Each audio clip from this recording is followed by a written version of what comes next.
नमस्कार दोस्तों, मैं हूं अनीता और आप सभी का एक बार फिर से स्वागत करती हूं।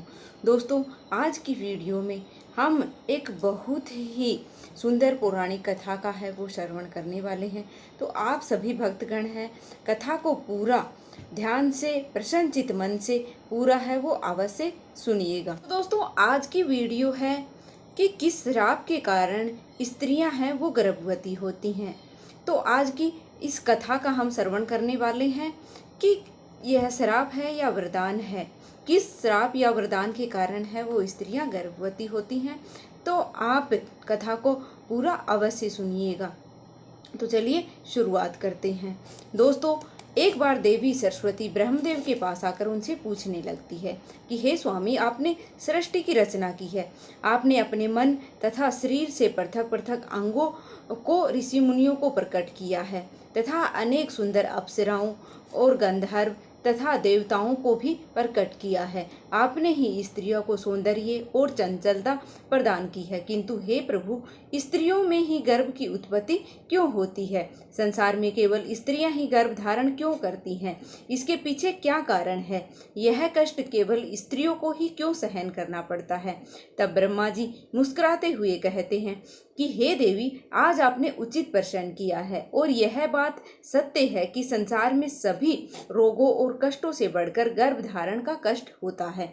गर्भ धारण करने में स्त्रियों को अत्यधिक पीड़ा है वो होती है। इस विषय में मैं आपको एक प्राचीन रहस्य सुनाता हूँ, आप ध्यान से पूरा अवश्य सुनिएगा। जो भी स्त्री इस कथा का श्रवण करती है उसे अत्यंत ही गुणवान रूपवान पुत्र की प्राप्ति होती है।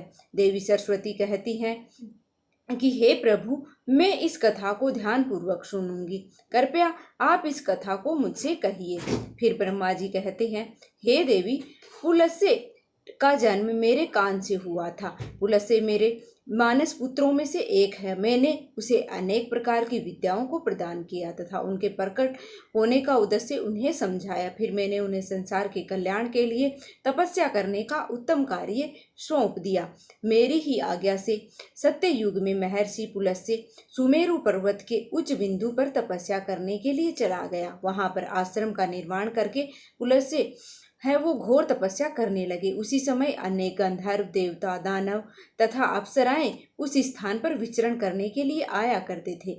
उन सभी की दृष्टि पुलस्त्य पर पड़ी तो वे सभी उनकी चेष्टा करने लगे। उन्हें पुलस्त्य की तपस्या में अनेक बार विघ्न उत्पन्न करने का प्रयास किया।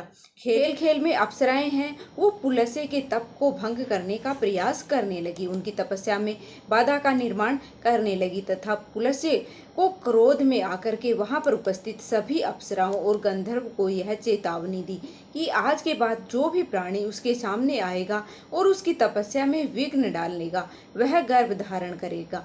पुलस्त्य की ऐसी कठोर वाणी सुनकर के समस्त अप्सराएं गंधर्व आदि भयभीत हो गए और वहां से डरकर दूर भाग गए।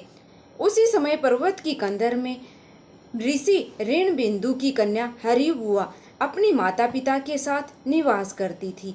वह महर्षि पुलस्त्य के कहे गए वचन को नहीं जानती थी।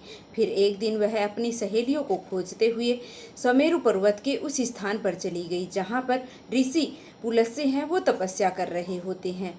ऋण बिंदु की कन्या अपने सहेलियों को पुकारते हुए महर्षि पुलस्त्य के आश्रम में पहुंच गई। जब हरिबुआ महर्षि पुलस्त्य के सामने आकर खड़ी हो गई, उसकी दृष्टि उस स्त्री पर पड़ते ही महर्षि पुलस्त्य की दृष्टि पड़ते ही पुलस्त्य के श्राप का प्रभाव है उस पर पड़ने लगा। तत्काल ही उसका शरीर है वो पीला पड़ने लगा और वह उसी क्षण गर्भवती हो गई।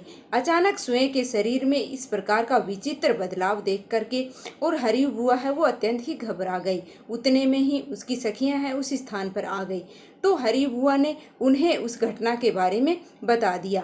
फिर हरिबुआ की सहेलियां उन्हें लेकर के उसके पिता के घर चली गई। वहां जाकर के हरिबुआ ने अपने पिता को सारा वृत्तांत सुना दिया। अपनी पुत्री की यह बात सुनकर के महर्षि ऋणबिंदु को बड़ा ही दुख हुआ। अब उन्होंने ध्यान लगा करके सब कुछ देख लिया और उन्हें पता चला कि महर्षि पुलस्त्य के श्राप दिए जाने पर ही उसकी पुत्री है वो गर्भवती हुई है। इससे वे अत्यंत ही दुखी हुए और तुरंत ही अपनी कन्या को साथ में लेकर के वे सुमेरु पर्वत पर चले गए। वहां पर उन्होंने महर्षि पुलस्त्य को देख करके उन्हें नमस्कार किया और क्षमा याचना करने लगे। महर्षि ऋणबिंदु कहने लगे कि हे महर्षि, आप तो साक्षात ब्रह्मा जी के मानस पुत्र हैं। सारे संसार में आपकी कीर्ति है। आप परम दयालु और कृपालु हैं। आज मेरी पुत्री के द्वारा अनजाने में ही अपराध हुआ है। वह आपके द्वारा कहे गए कथन से अनजान थी। आप ही के श्राप के कारण आज मेरी पुत्री गर्भवती हुई है। यह संसार की पहली स्त्री है जो गर्भवती बनी है। इसलिए हे मुनिवर, आप मेरी पुत्री से कौन विवाह करेगा? इसे तो कलंक लग जाएगा। इसलिए मैं आपसे प्रार्थना करता हूँ कि आप मेरी कन्या को पत्नी के रूप में ग्रहण करें। मेरी कन्या सर्वगुण संपन्न है। उसके मन में कंचित मात्र भी दोष नहीं है। वह अनजाने में ही आपके श्राप को ग्रहण उसने किया है। यह सदैव ही आपकी सेवा में तत्पर रहेगी। और फिर इस प्रकार से ऋषि ऋणबिंदु ने आदर पूर्वक महर्षि पुलस्त्य से विनती की। ऋणबिंदु की आदर सत्कार और स्तुति से महामुनि पुलस्त्य अत्यंत ही प्रसन्न हुए और हरिबुआ को दिए गए श्राप से उन्हें बड़ा ही दुख हुआ। फिर उन्होंने ऋषि ऋणबिंदु को आश्वासन देते हुए कहा कि हे मुनिवर, मैं आपकी स्तुति से अत्यंत ही प्रसन्न हूँ। मेरे ही कारण तुम्हारी कन्या है वो गर्भवती हुई है। इसलिए मैं तुम्हारी कन्या को मेरी पत्नी के रूप में स्वीकार करता हूँ। इसलिए अब तुम चिंता ना करो। इस प्रकार से महर्षि पुलस्त्य ने ऋषि ऋणबिंदु की कन्या हरिबुआ को पत्नी के रूप में स्वीकार किया। ऋणबिंदु की कन्या हरिबुआ महर्षि पुलस्त्य के साथ उनके आश्रम पर रहने लगी और दिन रात सच्चे हृदय से उनकी सेवा है वो करने लगी। महर्षि पुलस्त्य भी देवी हरिबुआ की निस्वार्थ सेवा और पतिव्रता धर्म और भक्ति से अत्यंत ही प्रसन्न हुए। उन्होंने कहा कि हे देवी, मैं तुम्हारी सेवा और भक्ति से अत्यंत ही प्रसन्न हूँ। इसलिए मैं तुम्हें मेरे ही समान पुत्र की प्राप्ति होने का वरदान देता हूँ। जिस समय तुम मेरे सामने आई थी उस समय मैं वेदों का पाठ कर रहा था और तुम्हें वेदों का श्रवण भी किया है।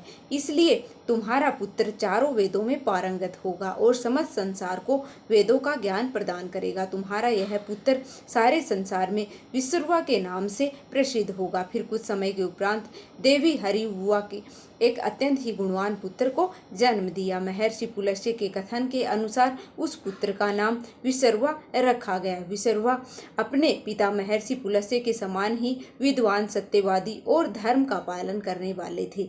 उसकी ख्याति संपूर्ण विश्व में हुई। उसकी कीर्ति और महानता को देखते हुए महर्षि भारद्वाज ने अपनी पुत्री इडविला का विवाह उनके साथ है वो कर दिया था। फिर मुनि विश्रवा की पत्नी इडविला के गर्भ से एक पुत्र का जन्म हुआ जिसका नाम वैश्रवण रखा गया। वैश्रवण का एक नाम कुबेर है। कुबेर जी ने ब्रह्मा जी को प्रसन्न करने के लिए कठोर तपस्या की। फिर कुबेर की तपस्या से प्रसन्न होकर के ब्रह्मदेव ने उन्हें वरदान दिया और उन्हें उत्तर दिशा का स्वामी तथा धनाध्यक्ष बना दिया। इसके साथ ही मन की गति से चलने वाला पुष्पक विमान कुबेर जी को भेंट दिया।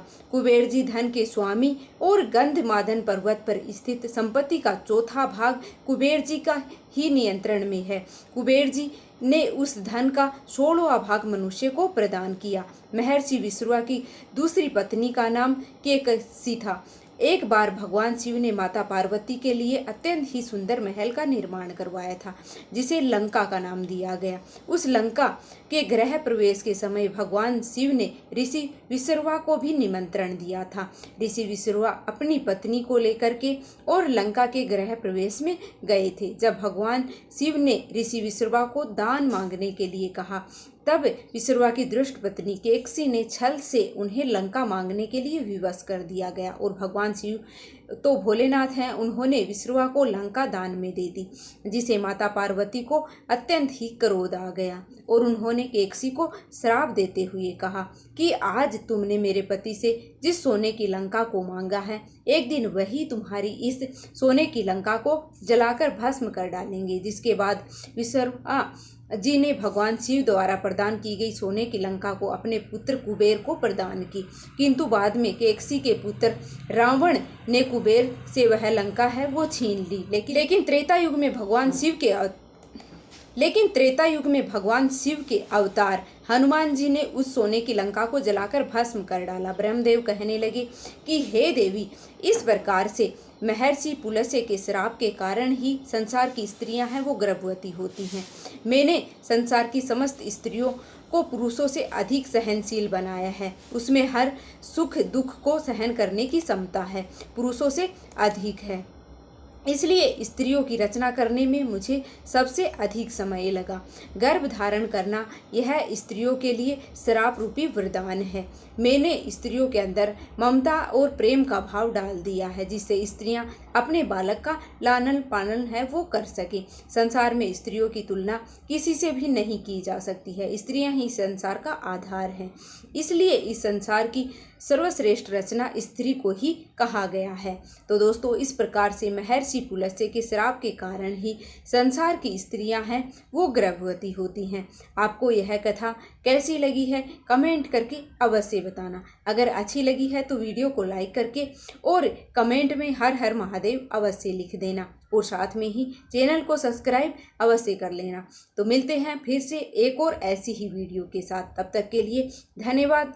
भगवान विष्णु की कृपा है वो आप और आपके परिवार पर हमेशा बनी रहे।